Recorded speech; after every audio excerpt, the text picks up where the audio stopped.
Society for Intercultural Education, Training, and Research, sorry. And we are an organization that's been around for many, many years now, really bringing together folks in the intercultural and the DEI, diversity, equity, inclusiveness fields around a variety of topics. Before we get started and I introduce our speaker today, just want to share a few housekeeping. We will ask everybody, if you haven't already done so, to please mute your phones just to avoid any background noise. Also, if you have any questions, Amer will be answering them at the end. So please feel free to write in the chat box. I'll be taking these and just kind of checking them all, and then moderating that. The Q&A will have about 15 minutes at the end of Amer's talk.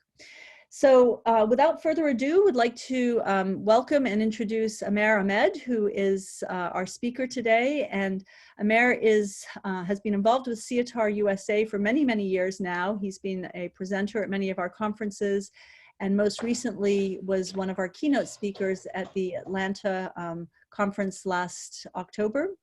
Amer has a passion and a real commitment to social justice, and he'll be talking about that as well, about his fascinating background. So without further ado, I will turn it over to Amer, and thank you so much for being here today.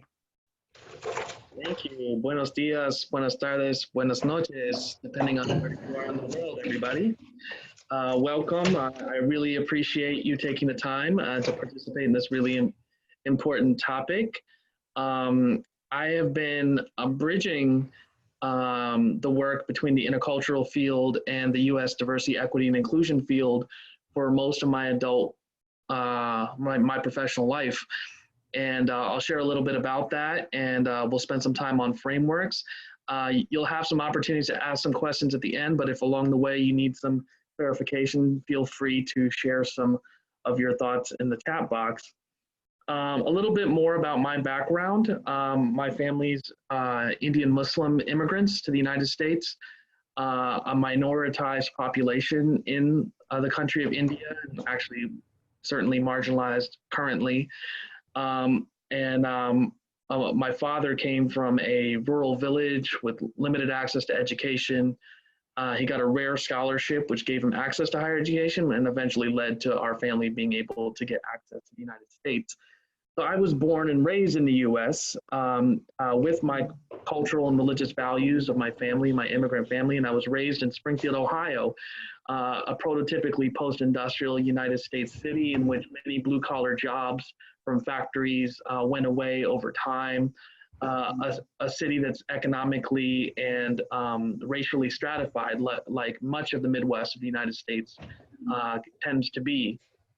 And that very much shaped and impacted my understanding of who I was in the world as both a person growing up in a community like that, but also from an immigrant family and aware of realities back home from where my family came from. I did college in Ohio as well, at Miami University in Ohio. I studied anthropology and Black World Studies. And I studied abroad twice, once in South Africa in 1998, which was when Nelson Mandela was president. I went to Durban, South Africa, which happened to have the largest Indian population outside of India because of exploited labor by the British, who had brought people 5-6 generations prior for sugar plantations and railroad construction. I was in a country that had only ended apartheid legal segregation only 4 years prior. I also studied in Nepal in college as well, and did a research project on the coexistence of Hinduism and Buddhism in Nepal. And so I was having both a American experience as well as this broader global experience, which was shaping and impacting my understanding of the world. Learning about colonialism and the implications of it on our modern world. I continued my studies at Indiana University in the same fields, cultural anthropology and Black studies. Continued to travel. I spent a couple months in China and in many regions, and learned about some of the ethnic minority populations. Had really powerful experiences with Tibetan and Hui Muslims in China.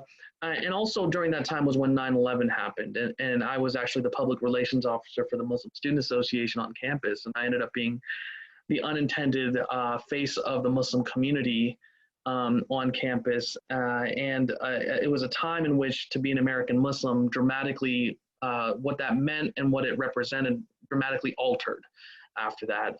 Being part of a community that became profiled and targeted very intensely from that time forward, very much altered the experience of what it meant to come from my community. I was also becoming a hip hop activist. I started organizing using hip hop as a mode of social justice globally, not just in the United States. I was part of an organization that built the largest grassroots hip hop organization in the world. And that was shaped by my experiences in different places in the world, seeing the impact that hip hop was having on my generation, which we refer to as the hip hop generation.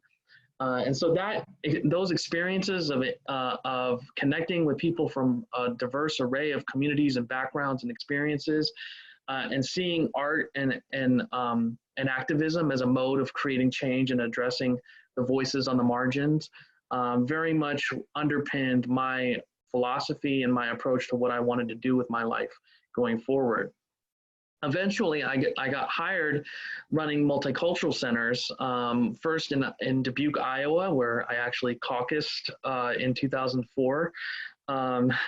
So the Iowa caucuses yesterday definitely caused some nostalgia for me yesterday. And I was really rooted in a commitment to social justice and anti-racism. And I met many of the highest profile people in my field very early in my career. And my concerns about the work that I was doing, though, was that I felt like it was creating a lot of resistance, particularly from white Americans, especially when we talked about race and racism. And my concern was that maybe the approach that I was using of really trying to educate people about these issues and running up against defensiveness, anger, frustration, guilt, I was wondering if this was the most productive approach in creating change, if this was the best strategy. Because many of my colleagues were telling me that when I would tell them about the resistance I would come up against, they would tell me, I just got to keep pushing. And I had a lot of concerns about that approach. And so I had a lot of questions about, what could be more effective. It was at that time I got exposed to the intercultural field. I was introduced to the field by Newa Abdul Wahid, who's a diversity consultant based in Minnesota. And he told me to go to the Summer Institute for Intercultural Communication. And quite honestly, I was a little bit skeptical of the intercultural field when I first learned about it. And we'll talk a little bit more about why. But along the way, I met really dynamic and amazing people and have felt fortunate to be connected and part of the intercultural community and field. And I met Dr. Catherine Sorrells, who eventually we started co-teaching together on linking intercultural with social justice at the Summer Institute for many years. And so increasingly I became very fervent in my commitment to bridging the intercultural field and the diversity and social justice fields, because I felt like there were weaknesses in both fields, and they were complementary. And I'll talk more about that going forward. I was applying this on the campuses I worked at. After I was in Iowa, I was in Minnesota at Concordia College, in which both the first two jobs I had, I was working both with American students of color as well as international students from various places in the world.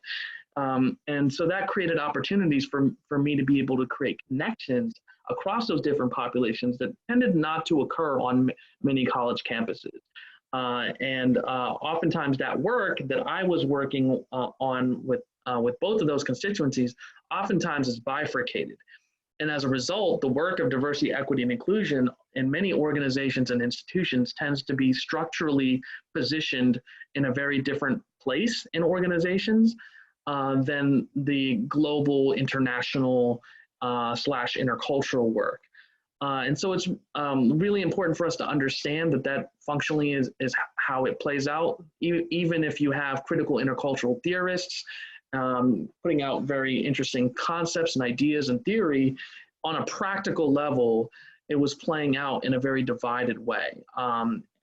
and oftentimes the people in those respective fields are not very familiar with the concepts and the approaches of the work of the other. I then went to University of Michigan. I spent 7 years at University of Michigan, and I was hired in 2007, just after the banning of affirmative action, the banning of race ethnicity as a factor for admissions policy, but also as exclusive for particular resources like supporting students, particularly American students of color. And as a result, the work that had been done prior to my arrival was no longer compliant with the new laws. And I was asked to create a new model. And what I did is that I integrated an intercultural approach into a US multicultural affairs office, which really was one of the first examples of that in the country. So, you know, I talked to you a little bit about kind of some of the concepts and theories and what's missing and what's complementary in each field. And for those of you who are familiar with the intercultural field, you're probably very familiar with this theory and this model, the developmental model of intercultural sensitivity developed by Dr. Milton J. Bennett. What's incredibly valuable about this model in its descriptiveness of one's ability to increasingly navigate the complexity of human similarities and differences is that it's developmental, is that it's about meeting people where they're at and giving us an idea of what characterizes the process of development for individuals in organizations and groups. Now, many of you are probably very familiar with this. I don't want to walk through this model in great detail, but you know, I think particularly if you look at the stage of defense, which is the kind of dualisms stage of us versus them, and recognizing that there's also a stage of characteristics of minimization where we minimize difference and we over-focus on similarity. In the US diversity equity field, we tend to use the language of colorblindness. That very much falls into this idea of minimization.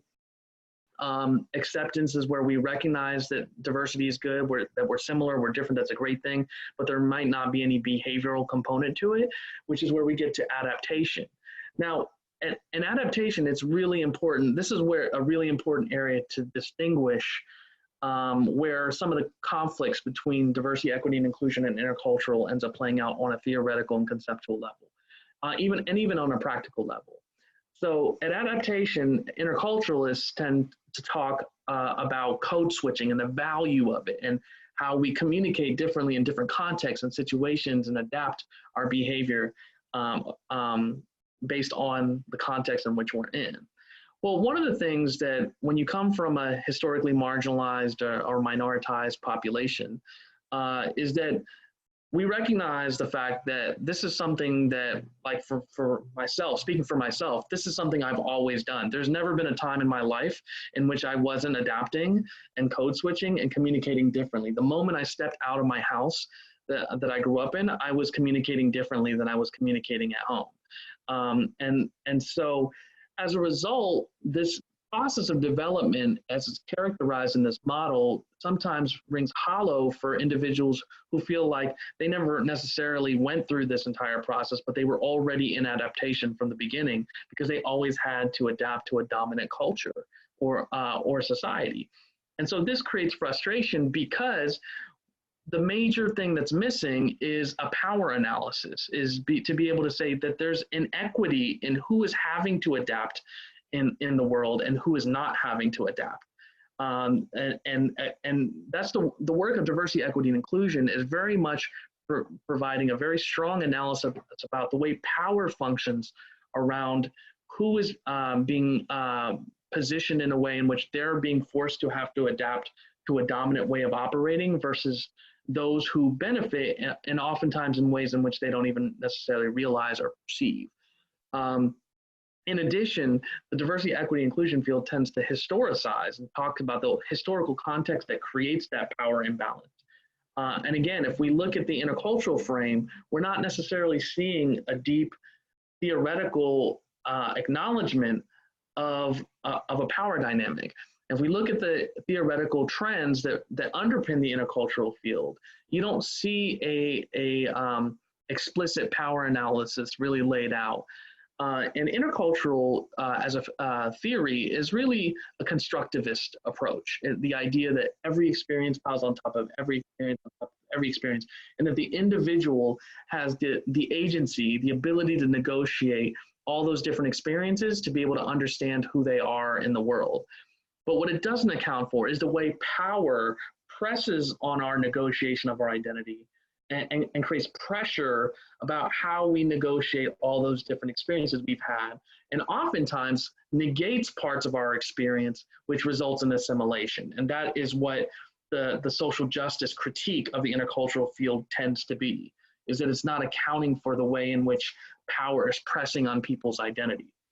So what do we mean by social justice? It is historically based as opposed to the intercultural field, and it is focused on a more equitable distribution of social economic goods, greater personal and political dignity, human rights, a deep moral, spiritual, ethical, practical vision of society in which justice is historically specific and embodied. So think about the civil rights movement in the United States, think about Gandhi's movement in India, think about the Mandela and the ANC in South Africa, these historically specific and embodied modes of resistance in the face of power and inequity in the pursuit of justice.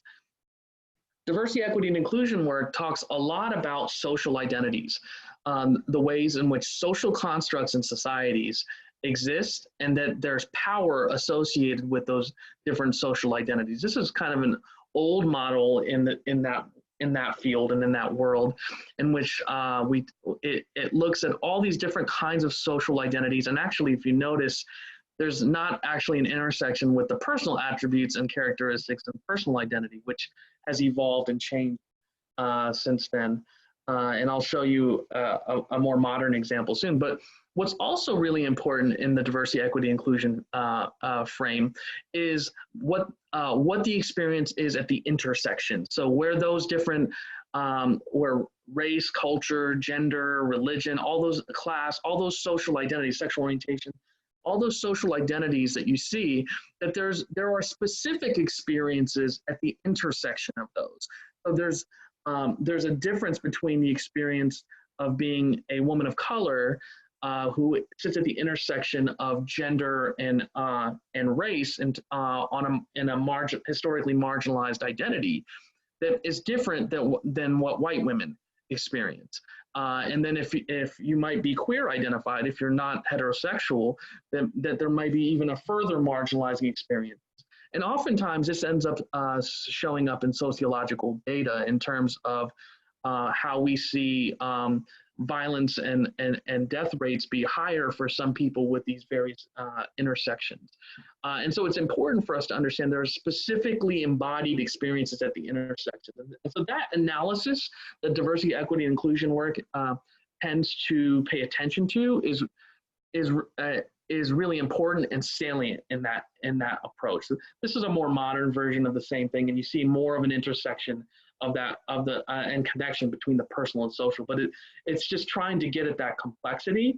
But again, paying attention to social identities and the way we negotiate these social identities that are constructed in society and that impact how we understand ourselves as we navigate the world that we're in. Another prominent model in the diversity, equity, and inclusion and social justice education field is this model, the cycles of socialization. And I'm not going to go into the details of this. You'll have access to this later.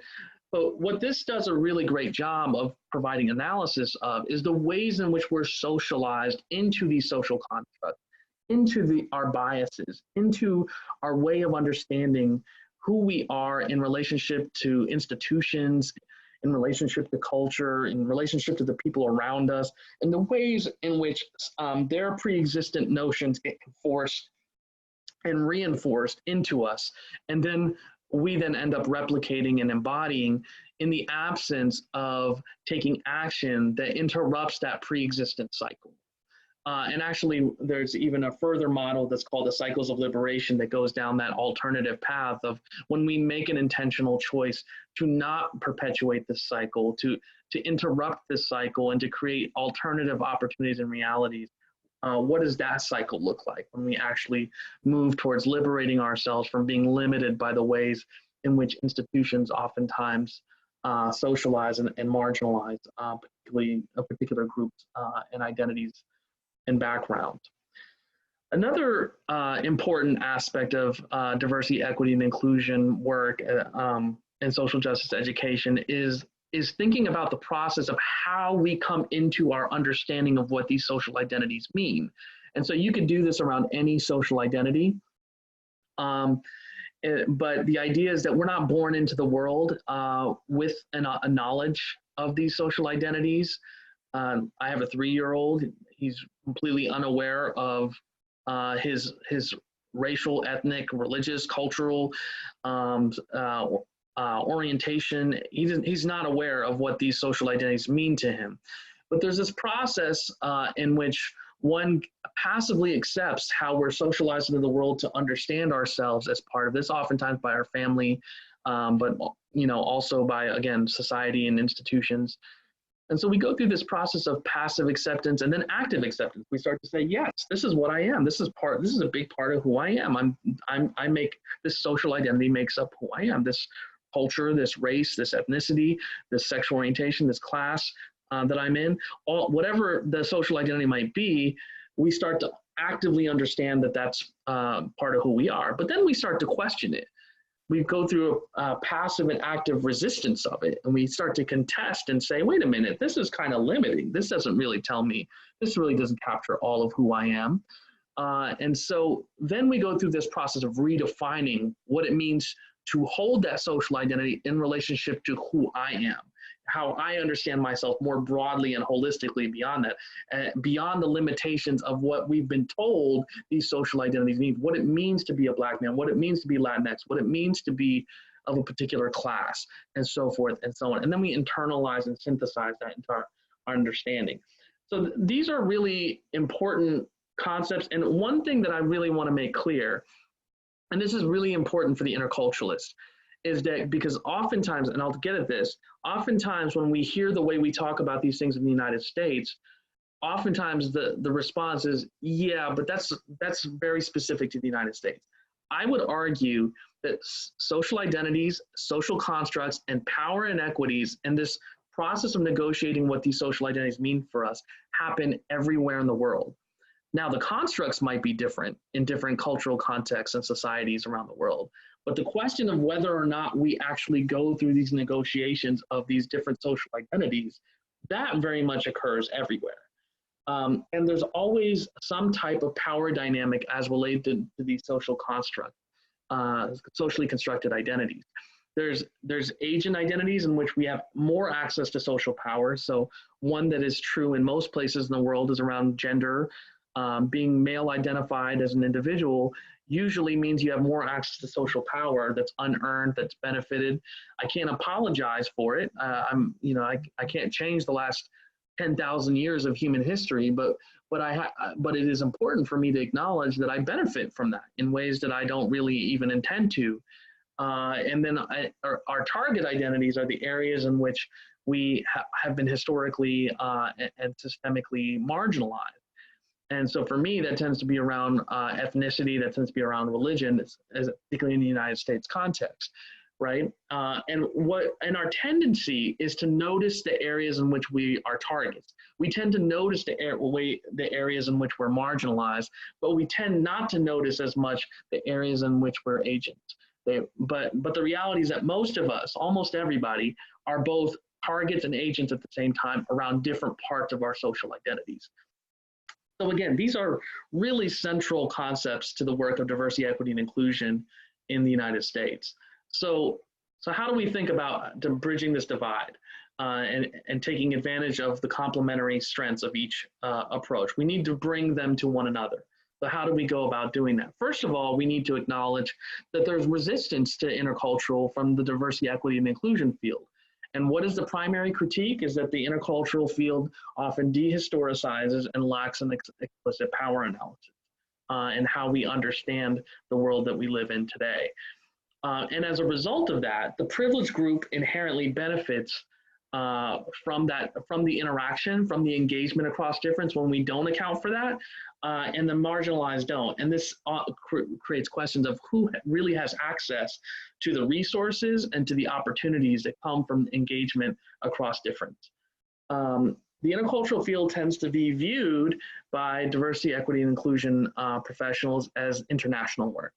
And sometimes, because of the way these fields are positioned in organizations and institutions, it can be viewed as a threat to their field in the name of globalizing organizations. That we're going to put more money on global engagement, particularly around cultural interaction, but we're not going to do work around creating access and addressing inequities around power and historically based systems of inequity.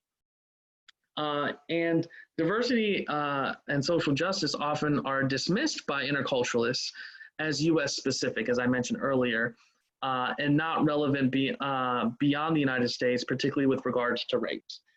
Because there's a specific history around race and racism in the United States that is not the same as anywhere else in particular. But I'll address that in a little bit further. So how can US diversity and social justice benefit from the intercultural field? Well, again, there's this emphasis on power and inequity and social identities in diversity and social justice work, but not a lot of cultural analysis. And this creates an imbalance in the approach. It is, as a result, it tends to not have, it tends not to be as centered around skills and competencies. It tends to be very much bringing this power analysis and helping people understand the way power functions and operates and the inequities and the results of how that plays out in the world, but doesn't give people as it doesn't essentially focus on what are the skills and competencies I need to navigate and address these issues and navigate who I am in relationship to others while accounting for those issues. In addition, oftentimes social justice education is not developmental. A lot of times it's hitting people with that analysis of power, but sometimes that person who's receiving that might not be ready for that. It might be overwhelming, it might be intense. It might force them to have to confront things about themselves that they have not been uncomfortable dealing with. And you know, obviously, you wish people could respond to that really well every single time, but I just don't have enough evidence that demonstrates that to me. And so I find the intercultural approach to be a more effective intervention strategy to bring people into these conversations and get thinking about who they are in relationship to all different kinds of similarities and differences, and then bringing in the power analysis on the back end of that buy-in process and meeting people where they're at developmentally. And so again, we mentioned that the U.S. diversity, equity, and inclusion work doesn't necessarily always connect the U.S. context and the way inequity plays out in other contexts. And so that's one of the areas of opportunity when we bring these pieces together. And so although there's real benefits from accounting for the work of diversity, equity, and inclusion, the intercultural approach can really complement that in a way to strengthen its effectiveness. So why does this divide matter? Why do we need to address it? Well, this US and international framing is not very helpful in a globalized world in the 21st century. And so in the United States, we tend to talk about immigration, for example, as a domestic policy. And this may be true in many places in Europe and Australia and other places. And we talk about domestic immigration policies and so forth and so on.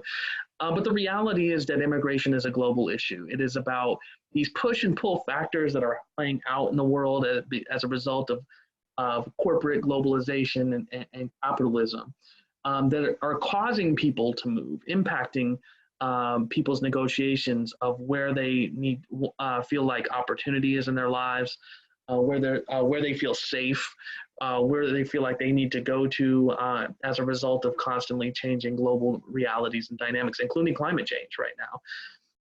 And so we need to be able to look at the world in terms of the lens of the relationship between the local, the regional, and the global, not just in a domestic sense or a broader global sense in a way that does not really get at some of these complex challenges that we see in our world. And so when we lack this historical context about why things are the way they are and the power analysis, we lack a post-colonial lens we're not able to understand the historical implications on why things are playing out the way they do, and by default, it benefits the powerful. So when we only deal with culture, by default, it benefits the group that's already in power, whatever the group might be. And in my view, I strongly believe that the intercultural field lacks diversity from people from marginalized identities in various places in the world because of this dichotomy, because we're not dealing with these power dynamics and these inequities in a way that resonates with people on the margins, in a way in which they feel like that's a field that's really getting at my concerns and my desire to create change in a way that's meaningful, that can affect my broader community and the people who are also subject to the inequities in which my group or people have to navigate. And when we pretend like these historical inequities are particularly with racism, are specific only to the United States, it really ignores all of colonial history.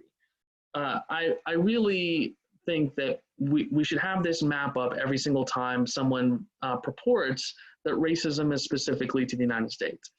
What I'll say to people in response to that, when they say, well, that's a very US specific thing when you talk about this thing called racism, my argument is, I'm not attached to the word. If in your cultural context, you don't use the language of racism and race, that's okay. I'm not attached to that. What I'm attached to is the phenomenon. I'm attached to the idea that we acknowledge that there's a difference between who tends to live in the favelas and the barrios and who tends to be of the elites particularly I'm referring to Latin America right now. And we look at, who tends to be the elites in India, who tends to get access. It's not exactly the way it plays out in the United States. The constructs, the history is specifically different in terms of when you get down to specifically how these constructs were created and how they function and operate. And there's intersections with class and gender, these other types of identities that have implications on the world that we live in today. But one of the results of this approach in the intercultural field is that we've looked at the world kind of through this lens, through the nation state lens. And what we're not accounting for when we do that is that many of these countries in the world exist as a result of that colonial process that played out in the world.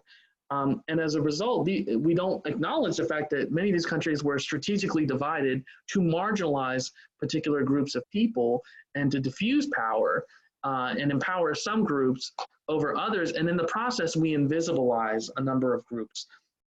So when people talk about Chinese people, I'm like, well, which Chinese people are we talking about? I mean, are we talking about Hui? Are we talking about Uyghurs? Because they're subject to very different realities than Han Chinese. If we're talking about Indians, which Indian people are we talking about? Are we talking about Muslims, Sikhs? So you can go all over the world. If we're talking about Iraqis, which Iraqis? Are we talking about Kurdish people who got divided across 5 different countries, many of whom do not, in the Iraqi territory, don't want to identify as Iraqi? So it's really important that we pay attention to the way certain groups, identities, backgrounds get invisibilized when we look at the world through that nation state lens, as opposed to this lens, which is a map of the indigenous people of North America. And the reality is that if we look at the map through this lens, we inherently do not acknowledge the indigenous identities of people really throughout the world, because the colonial process really does not acknowledge at all indigenous lands in any meaningful way that helps us really understand the deeper and broader history of many places in the world. So as interculturalists, we need to confront this nation-state framing of the world, and we need to recognize that when we purely engage the work based on nation-states, it ends up unintentionally perpetuating this colonial process and ignores the histories and identities of various groups, in particular including indigenous groups. And so when we lack that explicit power analysis to account for that, right? So let me give you an example. So when a person from Senegal interacts with what we in the United States would call a white French person, that's not just a cultural interaction. There's a historical dynamic of colonialism and power that functions and plays out in that encounter, right? Most likely they're going to be speaking in French. I mean, that's not always the case, but and so it's, again, who is having to adapt to who, right? And so this is part of the reason why intercultural field can sometimes be frustrating for people from marginalized groups, because the sense is that they're just kind of perpetuating the pre-existent dynamic without really interrupting that dynamic. And so we really need to decolonize our field in order to make sure that we're not unintentionally perpetuating the pre-existent forms of neoliberalism and globalization that's and inequitable globalization that we see functioning and playing out in our world, and make our field more attractive to voices on the margin, and to be able to lift up those lenses and perspectives as integral for us to be able to create truly inclusive organizations, institutions, societies. I was going to use the history of Islam as a case example. I'm going to skip over this just due to time, but I do want to acknowledge that this historical context is critically important, that we live in a world in which this history is well known to many people who identify with the religion of Islam in many parts of the world, and it's resulted in the predominant part of the Muslim world that is subject to these nation-state entities, which just over 100 years ago were not particularly important. Because if you look at where Muslims live in the world, in many ways, it's the result of the freedom of movement, in which people didn't require passports to trade across distant lands, which is primarily how Islam spread through the Silk Route of China to Mecca, the spice trades of India, the trans-Saharan trade routes of West Africa, and so forth. And so we have to understand that we're living in a 100-year process of nation-state reality that is relatively new in human history. And so how has this played out? In the United States, this played out in a political reality in which Muslims got demonized, and there were politicians that ran on the idea of a Muslim ban, right? And so what happens when we don't understand the relationship between the local and the global is that you can proceed to propose policies like banning people for their religion from different parts of the world in the name of safety and security, when the countries that ended up being identified, not one national from any of those countries had committed a terrorist attack in the United States. So if we're only looking at things through either a domestic or a global lens, and the global lens isn't accounting for power and inequity, you can convince people of all different kinds of things, like the idea that people need to be banned from such and such country, without understanding that actually nobody from those countries have ever killed any Americans. So all of this for me has led to wanting to share with you Dr. Catherine Sorrell's intercultural praxis model, which for me is the most synergistic approach I've seen to bridging the intercultural field and the field of diversity, equity, and inclusion, particularly for that social justice lens, in a way that really accounts for the fact that we're living in this globalized world and this complex reality, both on a theoretical but also on a practical lens. And so I'm not going to be able to spend too much time on this, but I want you to pay attention to the different dimensions that are in this model. First of all, it's a circular model, not a linear model. So it's something that is an unending, if you three-dimensionalize it, a spiral type process. And if you look at the different components that are necessary for meaningful, inclusive change agentry in a globalized world, we need to account for very intercultural concepts like inquiry and framing, the curiosity about self and others, and interest in learning and growing and understanding others, willingness to take risks and suspend judgment, flexibility to challenge worldviews and be changed, the framing piece, the perspective taking, being able to shift perspectives, recognize that each of us have a frame that limits our perspective and our view.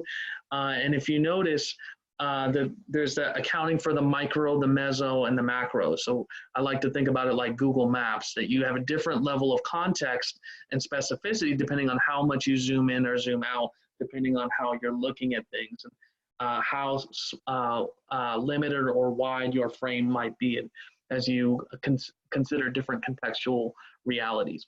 And to me, one of the key components of this model is the relationship between thinking about framing and positioning, these socially constructed categories that position us in terms of power.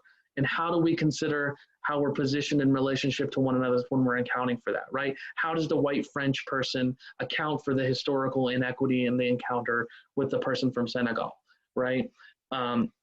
And so, and as a result of that, if we're engaged in processes of wanting to create meaningful change in any context, in an organization, in an institution, in a society, when we account for how we're positioned, we're able to lift up voices from the margin and account for that perspective and empower that perspective in the process of creating change, right? And as a result, we used that engagement as an opportunity for dialogue, as an opportunity to reflect on the dialogue that we have across those different backgrounds, experiences, in order to inform a meaningful action that accounts for those voices on the margins, and doesn't just make assumptions that we know better of what needs to happen in the world on behalf of those voices on the margin. And too often, particularly those of us in higher education, we see, but even international development, too often we see people manufacturing solutions to issues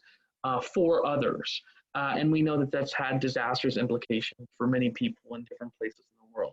And then the idea is that you continue on this, this process, because anything that we end up doing, there's going to be some things that go well, some things that we need to learn from, and we continue to engage this process in a meaningful way, so that we can continue to iteratively improve our ability to create more inclusive realities for as many people as we possibly can.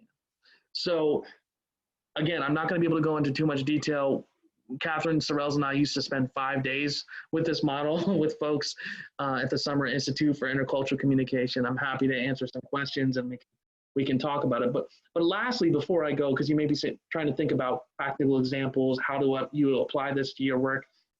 IFSA-Butler, which is one of the largest study abroad providers in the United States, they, in December, convened their entire global staff, and I was fortunate to come and meet with them and work with them around some of these issues, and using the intercultural praxis model partially as well to help them think about how do they support American students abroad in a way that's meaningful, that also connects and accounts for the dynamics in their local context, but not just as a cultural engagement, but also accounts for power dynamics both within the country as well as across societies. And so for many of these global staff, they spent time thinking about how are they positioned in relationship to their social identities in their own country. First of all, what are those social identities and constructs in their home country?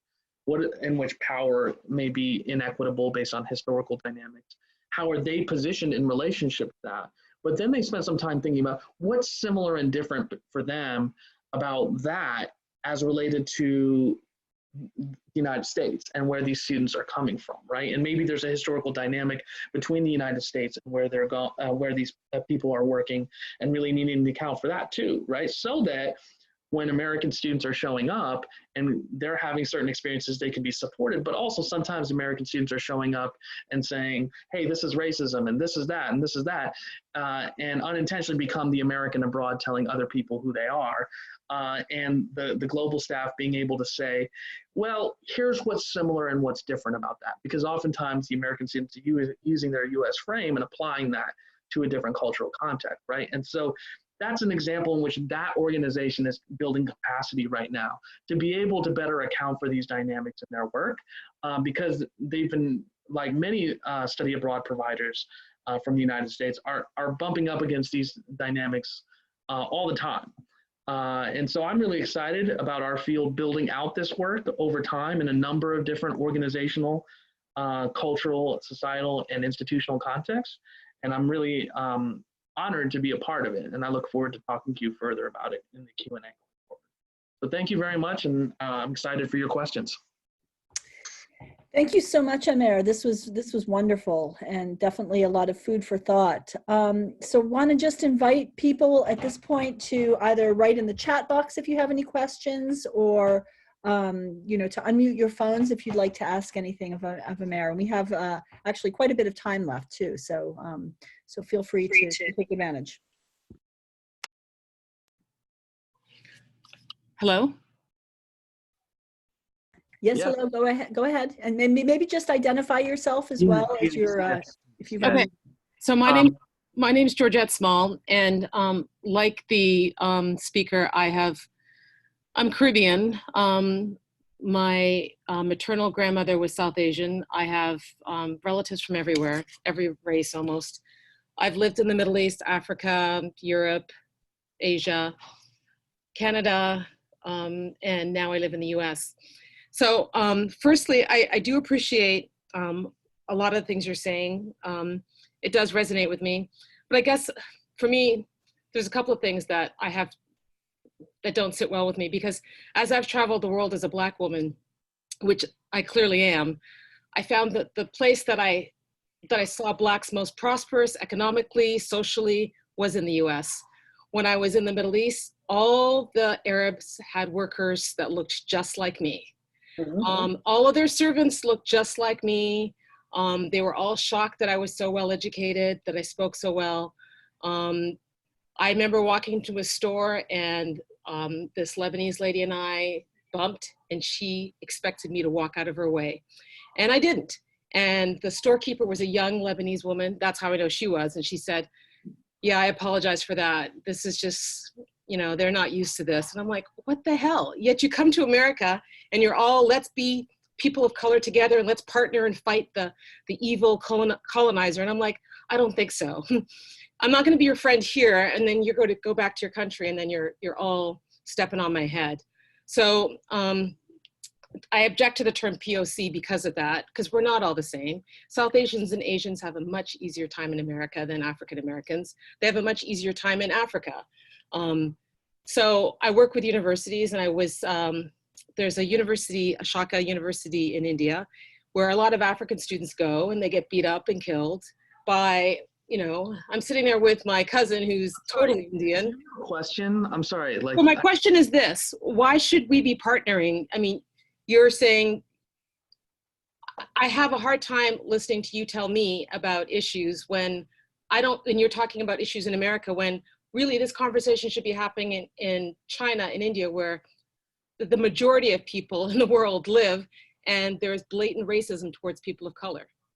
Okay, so I tried to account for that in the talk. So part of what I was trying to say is that there's the way in which historically based systems of power have functioned and operated, and colonialism has huge implications on how that's functioned and operated in the world, and it's resulted in a lot of inequities around power and around who is perceived and read as privileged and who is perceived as marginalized, how people are treated and accounted for. So actually, for me, everything you're saying is actually consistent with what I was trying to say. So I'm not really, concerned.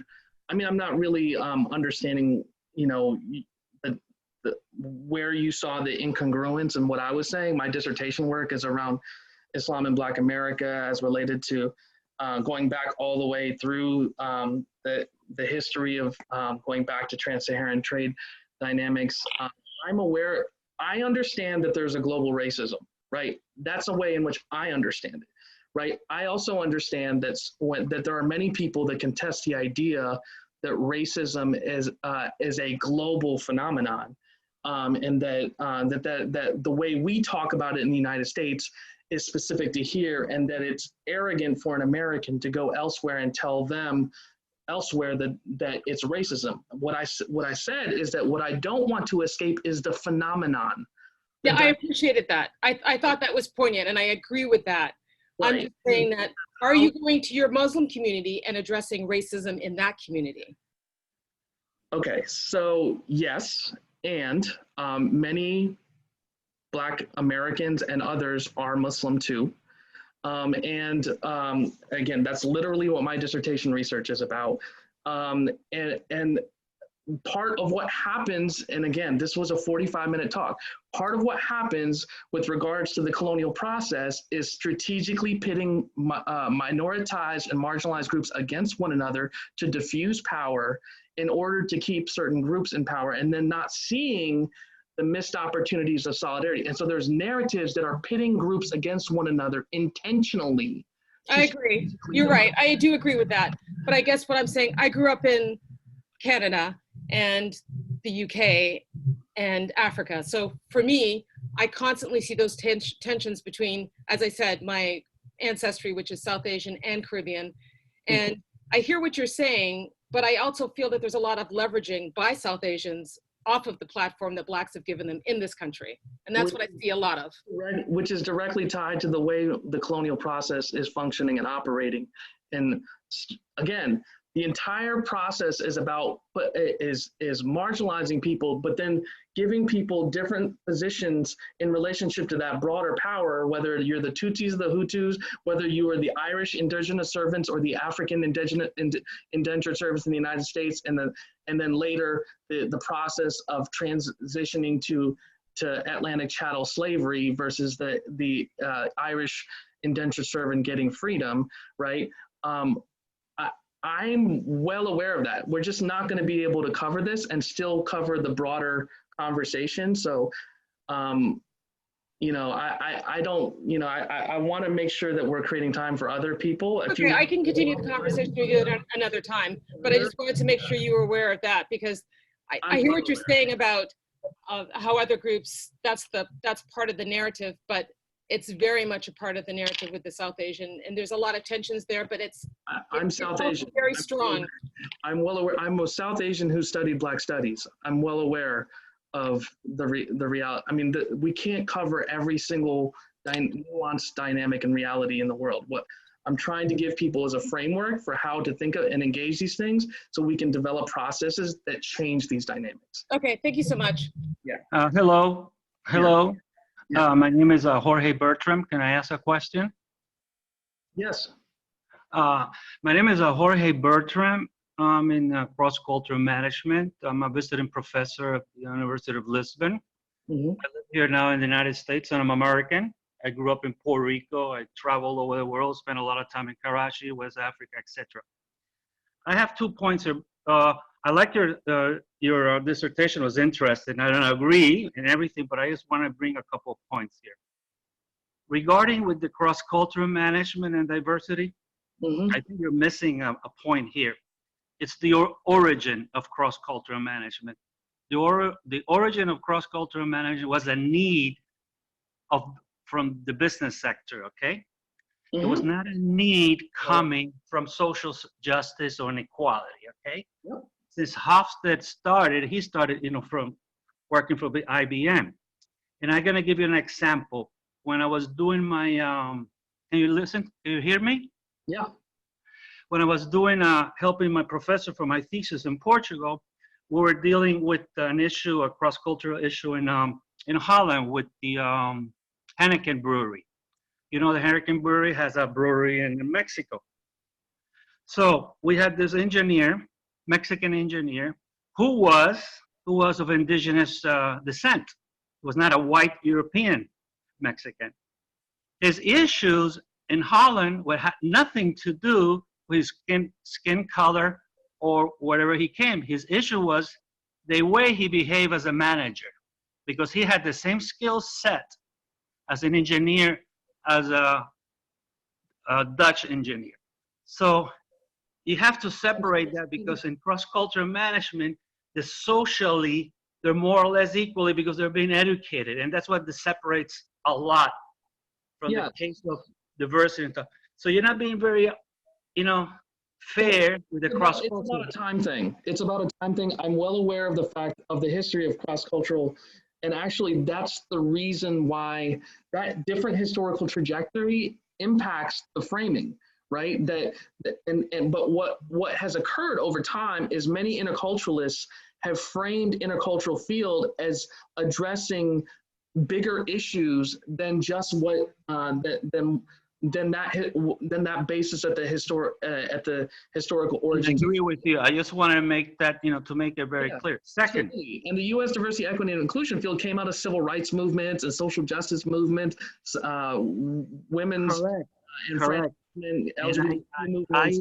So, yeah. When I arrived in this country in 1960, there was Jim Crow laws, and I had to got into the separate side of the bus than white. So I know how it is. Yeah. Yeah, Okay. and so my point is that in order to deal with the challenges that we find in our world today, we need to draw from those two different trajectories and synergize and synthesize that to create more effective solutions and challenges, solutions to the challenges that we face. Now, my second point is, I think we're going to need to move to the next. We've got a number of questions here online, so if I can maybe go through those, and if we have time at the end, perhaps we can come back. There's a question from Ricardo Flores who says, how can we convince organizations to engage in this deeper work when leaders of most organizations are so afraid of their resistant, mostly men white staff? Right. That's part of why I was saying the intercultural field is oftentimes a more effective intervention strategy. When you lead with the power analysis, oftentimes that causes resistance, particularly with people with power. And whereas I think with the intercultural approach, it's a little bit easier to make the business case in terms of, why we need these skills and competencies to be effective. I do think that there's also a business case around dealing with equity as well, and inclusion, and having people of more backgrounds represented, and then creating a more equitable environment for more people. But I do think that if you bring the intercultural piece first and help create that buy-in, and then bring the business case for diversity to deepen that sense of this is in our organizational self-interest, that our ability to be competitive and adaptive in this complex globalized world requires us to account for these things in order to be able to create the organizational culture that's going to make us competitive, give us a competitive advantage over our competition. Great, thank you, Amer. We also have a question from Karen Lindsay, who says, you've provided the example of the work that was done by IFSA-Butler. Do you have any recommendations for universities who are working to bridge the divide here in the US? Yeah, another institution that's doing that work is Dickinson College in Pennsylvania. And I've been working with them as well. They're really trying to be intentional about, because they started with a focus on institutional commitment to intercultural. And then that got a lot of pushback from a lot of DEI folks.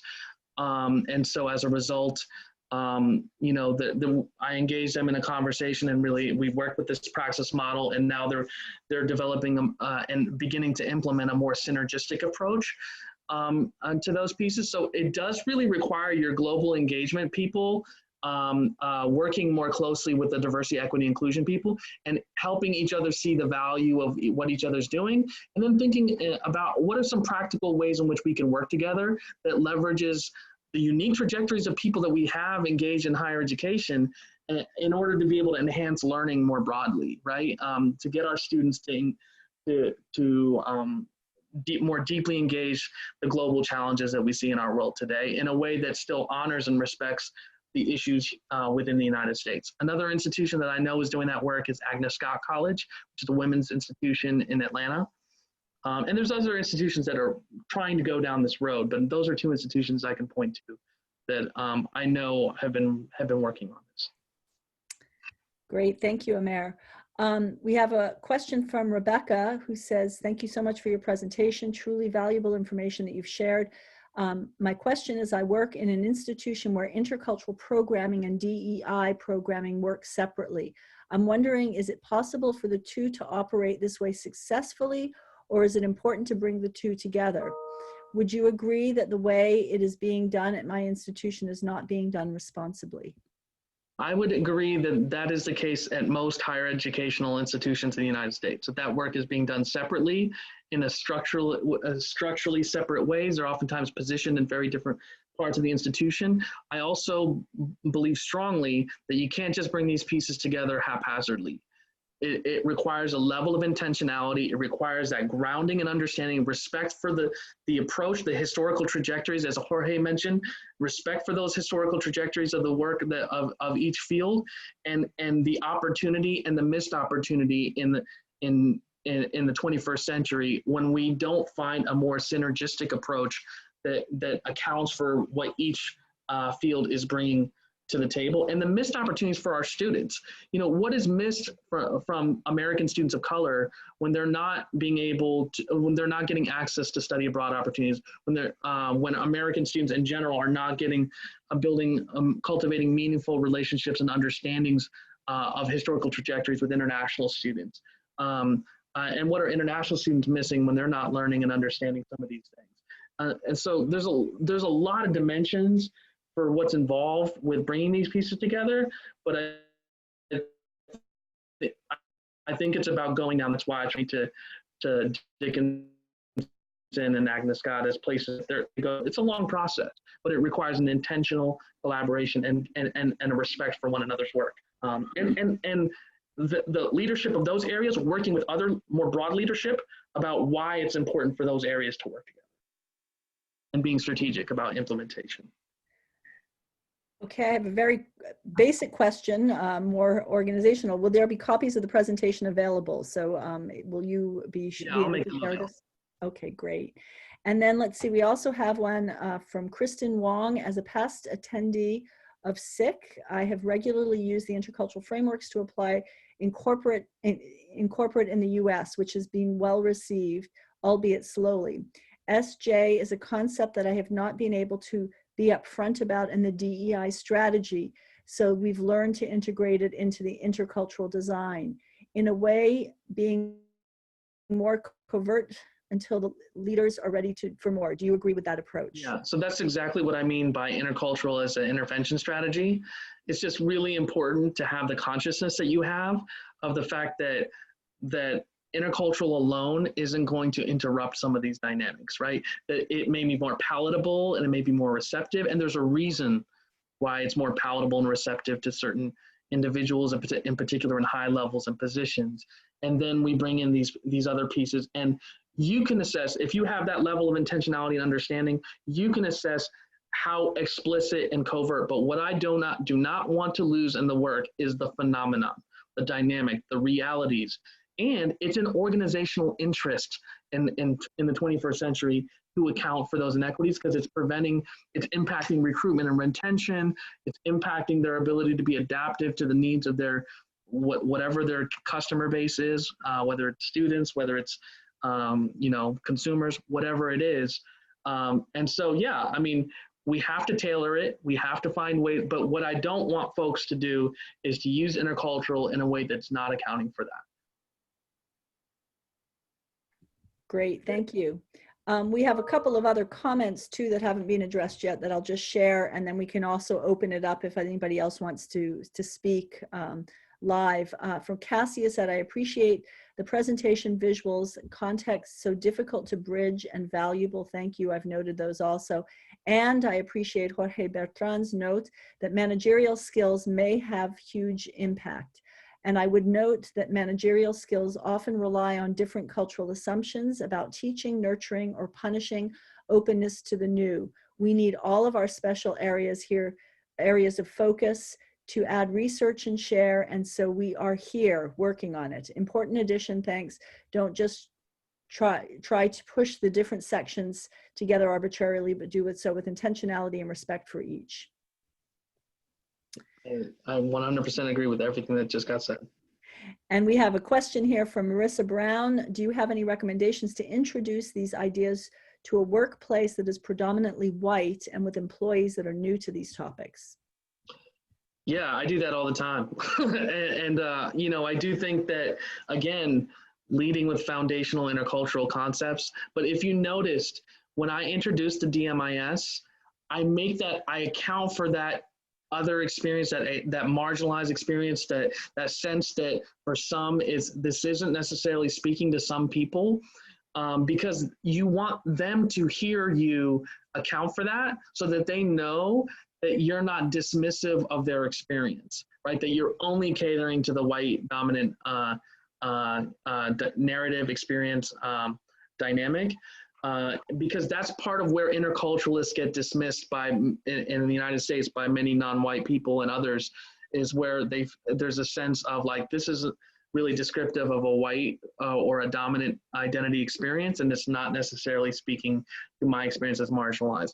One thing that I think the IDI people have done really well is articulating minimization as an adaptive strategy for many people of color in order to avoid conflict and minimize a difference, in order to not receive, to try to mitigate harshness that they oftentimes are subject to. And so I think that's also been a very helpful way of discussing some of these things about how if you show up differently, sometimes the reason for why people are operating from a place of minimization in this example is happening the way, it could happen the way that it might be. Thank you. We have a comment also from P. Keffy, cultural competency and cross-cultural work. Oops, sorry, that's not supposed to happen here. Let's see if we can do this again. Cross-cultural competency and cross-cultural work is being done in so many settings, not just business. I have been working in refugee advocacy and using the principles in my work. I am now facing the DEI work and trying to understand the intersection and differences. This was extremely helpful. Thank you. And let's see, we have something for Willette Neal. Thank you for the presentation. Presently, I'm working in a system that uses numbers as foundation for their D&I work. Any suggestions? Numbers as foundational for their D&I work.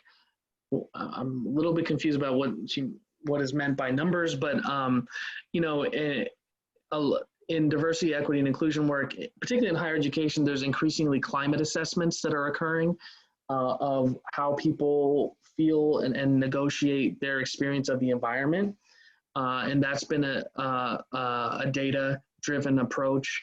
You know, there's lots of different ideas about methodology and approach around collecting data. There are some quantitative instruments around that. I highly suggest using qualitative data to focus groups, open-ended questions, you know, thematic narrative analysis, to be able to get at how people are feeling around some of their experiences in an organizational or institutional setting. Excellent, thank you. Any other questions? We still have about 20 minutes left if people want to still. I can ask Amer another question not related to. Real quick, Christy Hunter said that Willette meant the diversity headcount. Yes, this is a problem, is that a lot of people are only looking at representation by numbers, and so actually it's not totally disconnected from my answer, which is that we really need to encourage people to be thinking about retention, creating the environment in which people want to stay, want to be included, in which they feel valued and respected in who they are and what they bring. But too often, because then the recruitment efforts to increase those numbers will be a better use of time, energy, and resources, because if you don't have the environment where people want to be part of what's going on, don't feel valued and respected, they leave, right? And so it ends up being a wasted set of resources. So really encouraging thinking about retention before recruitment. Not to say that recruitment shouldn't happen, but a lot of times people are thinking about recruitment and not retention. Sorry, Jorge, I apologize. I just wanted. No worry. And I think your point is correct. When in Atlanta, in the SIETAR, one of the speakers said that diversity can be played by numbers, you know, whilst inclusion is the challenge. Mm-hmm. I live in Florida. And then Florida has become a very interesting area regarding for inclusion, diversity, and culture. Basically, I feel that in the United States, coming from Europe, the racial discourse in America has been always centered between black and white. Mm-hmm. And in your conversation was centered in black and white, which make it polarized, okay? now with the increase in the Hispanic population, blacks no longer represent the largest minority group in the United States as Hispanics. I've been challenged here in Florida with some data, which is really surprisingly, as Hispanics are moving up north. I've been doing a lot of research, and that's basically what I'll be working on. It's the relationships between Black, African-American, Blacks, and Hispanics. And the Hispanics, I'm not talking about Cuban American, I'm talking about overall. And surprisingly, the largest clashes that's been happening is between Blacks and Hispanics now. And so I've been doing some research in the Postal Service, and as they move up north, they start working in the government. And they're bringing a lot of their behavior from Miami into the north of Florida, specifically the language. And there's been a lot of clashes about Hispanics talking in Spanish in the workplace, and Blacks do not understand in Spanish. And there's been a very big clash there. I'm doing some research on it. What's your opinion on that? Well, it's complicated. My spouse is Dominican, Afro-Latina. I live in the town with the highest concentration of Puerto Ricans in the country, in the United States. And, you know, I think part of the challenge is that we are framing Black and Latina as distinctly separate things. And I think that has created a challenge, and we've also flattened what it means to be Latina. And so I think that it kind of groups people together that are actually positioned very differently in society, that are read and interpreted differently, treated differently. Yes, language ends up being part of it too, and accents. But I think there's also, again, this is part of why I tried to include that whole piece about Latin America, was because what is unaddressed are some of the ways in which racism, and again, whatever the word is, people want to, the way it persists in Latinx communities and is unaddressed, and there can be an internalization of whiteness and a perpetuation. And then oftentimes that, and the other person that talked about South Asians and others, and then and the ways in which we kind of adapt to whiteness in a way of then pitting Black people on the outside of it. And then, because part of what a lot of white folks in America want to do is that they really want to like some of us in order to justify in their mind why they're not racist. And so therefore, I'm justified in what I think about Black Americans, right? And so these are really complex things. We're not going to be able to address it fully. I think it's really important that you do that research. But I think one of the things we need to do is start complicating what we mean by Latina. And then I think we also need to really not distinctly talk about Latinx identity as distinctly separate from Black and distinctly separate from Indigenous either. And I think this has created a tremendous problem in our ability to be able to identify opportunities and missed opportunities for solidarity across our communities and groups. So I guess you know how to dance merengue, right? Or bachata. Okay, we have another question from Ricardo. Would you mind sharing information on where one could go deeper into this approach, especially intercultural praxis? Any training suggestions? I'm sorry, can you repeat that? I couldn't hear it. Sure, my apologies.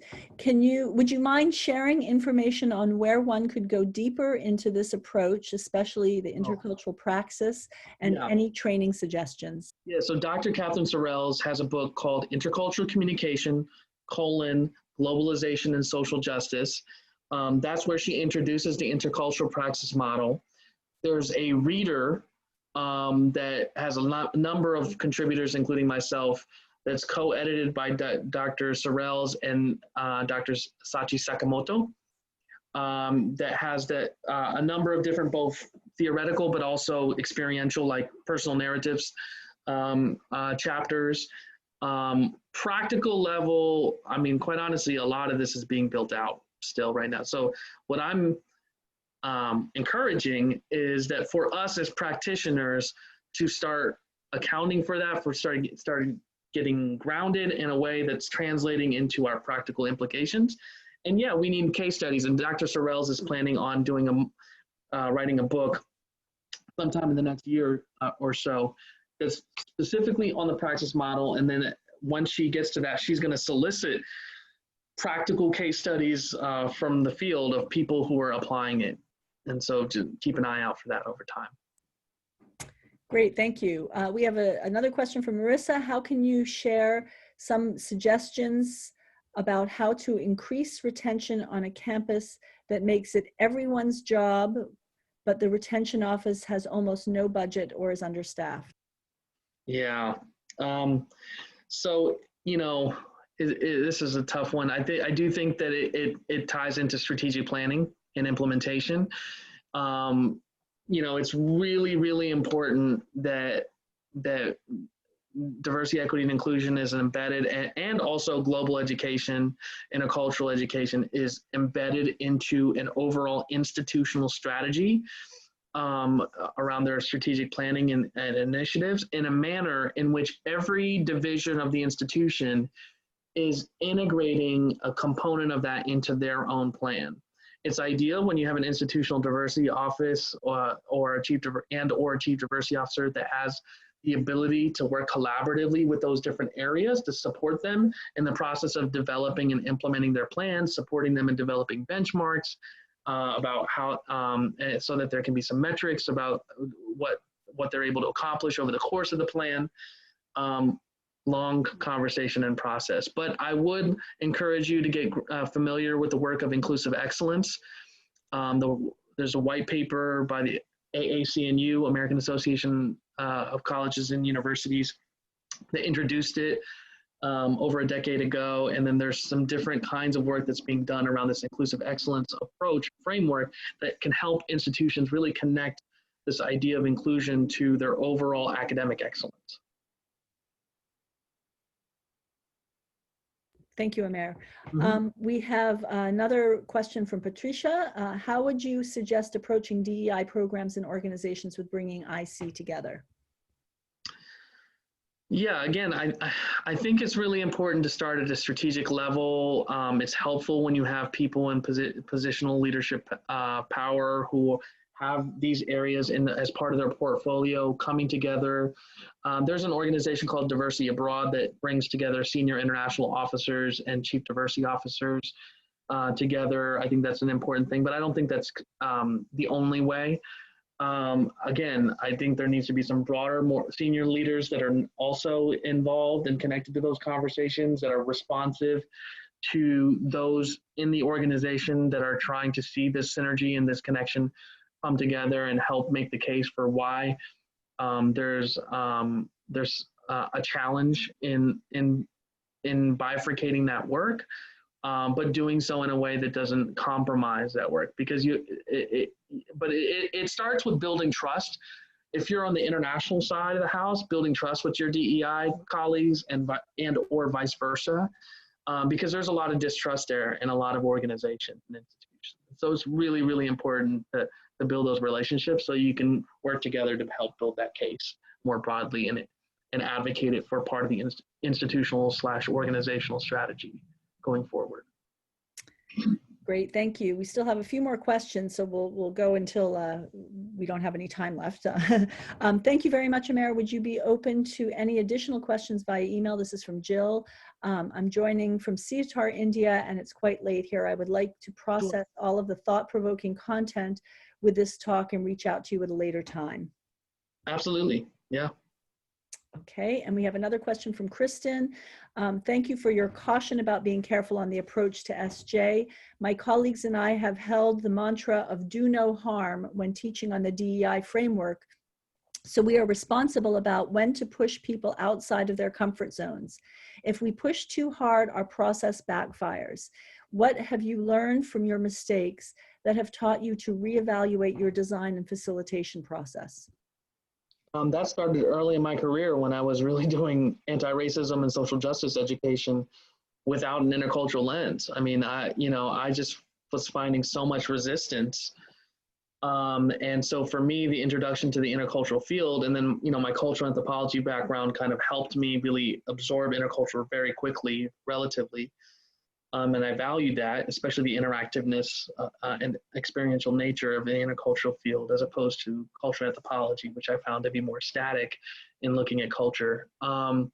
But yeah, so from that point on, it was really like using intercultural as this intervention strategy, bringing people into the process, getting people to think of themselves within a process of development, to help them think about what characterizes that journey, that it's a lifelong journey. Because, you know, a lot of diversity, equity, and inclusion work is framed as you either get it or don't get it.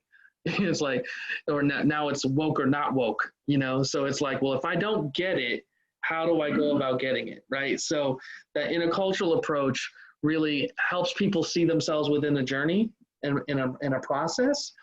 And then, yeah, I think it's just making sure that you're accounting for the inequity and how in the negotiations for different kinds of people along the way. And then again, so I think that just opens people up when you're accounting for the fact that there's power and not bringing it too soon. You're able to meet different constituencies. You're able to meet people who are more afraid of dealing with power, but you're also able to reassure people who are concerned about power and wanting to make sure that you're accounting for that along the way. Great, thank you. Patricia asked if you can provide a list of the resources. Sure. I mean, there's a decent amount. I mean, it depends on what resources you're, I mean, I'm providing the slides, so yeah. I'm seeing an additional comment that she put is how to get DEI to see the connection with IC and global ed. So I'm guessing that's maybe a follow-up. Yeah, I mean, a lot of it, we're going to have to co-create it. I mean, I will say that there's a bunch of editions on teaching for diversity and social justice. That there's a bunch of editions of that book with all different kinds of tools and practices that, you know, aren't necessarily things you'll lead with, but they're definitely things that you'll probably bring in as you bring in some of those pieces that account for equity issues. So those books are great because those are like handbooks. They're like, they have like concrete activities that you can use to get at some of these things. But you, as an interculturalist, you'll be able to sift through what seems too limited in a US specific frame if that's an issue for your work context or not. We have a question from Abby Yamamoto, who says, I really appreciated the presentation, and as a minority myself everywhere in the world, I appreciated this perspective. I always talk about majority culture to drive home the point that all nations have minority populations when doing intercultural work. Given that, I would like to hear your thoughts on the question Georgette Small asked above. As we become more diverse, how do we challenge it when people of color are agents of racism? Because I think this is a pertinent point, and it's something I've seen a lot, especially the more elite a circle you work in. Yeah, I mean, I literally, one of the last cuts I made to my slides was one that got at internalized racism, right? Is that, you know, the ways in which we've internalized these narratives about ourselves, and then therefore we take that out on each other.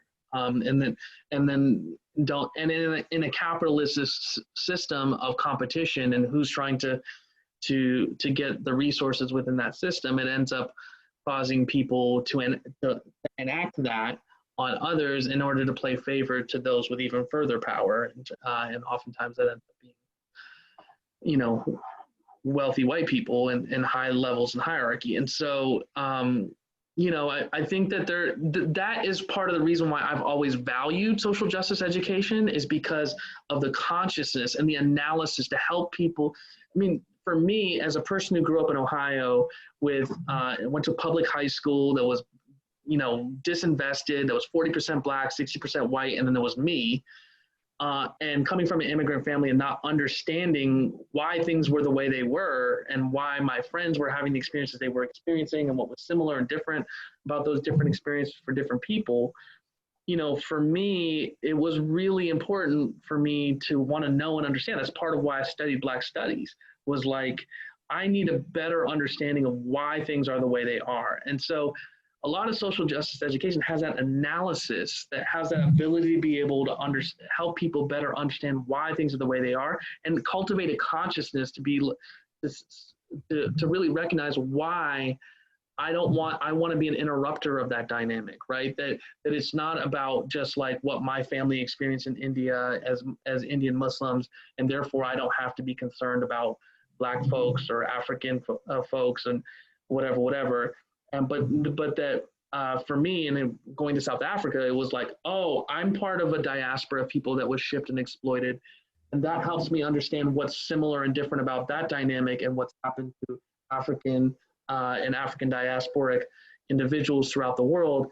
And why is it so important for us to create solidarity around that and be able to create understanding and consciousness so that we're not pitted against one another in a way that we end up being agents of that very same process on behalf of the broader system of white supremacy. So, you know, that's the reason why we have to get there with folks, but it's also how do we get them there? How do we get them to where they want to learn more deeply and cultivate and develop that consciousness, you know? Thank you, Amer. Just also, we've had so many comments that have also come in, so I'm really just focusing on the questions here, but these will all be, everything in the chat box will be sent to Amer afterwards as well. And my apologies. There we go. Getting too many calls here. So let's see, Lisa Cohen has, I guess, sort of a comment, and also it sounds like a question. It's a challenging area to navigate, creating welcoming on-ramps for people to enter the DEI field while still naming the realities of structural inequities as a result of historical events, as Amer described. I have found linking IC and DEI to be very useful and powerful in organizations. Good on-ramps I have seen included using Hofstede's Cultural Dimensions, Milton Bennett's DMIS, and other IC frameworks to talk about difference. I'm curious about what other approaches have been successful for people. Okay, we also have, yes, Patricia, the session will be, has been recorded, and it should be on the website available to everybody who attended today, as well as to SIETAR USA members. Let's see some other comments in the last couple of minutes here. Just to add to the point of world having insights to offer race in US, it goes without saying to me that American Black focus and innovation have been teaching the world better to acknowledge and reward, not just appropriate the creativity. Every culture has much to teach. Christy says, I've been working in the DEI intercultural global competency space for 15+ years. We use our research model, the global competence model. And if people want to look on that, she's put the sites for that.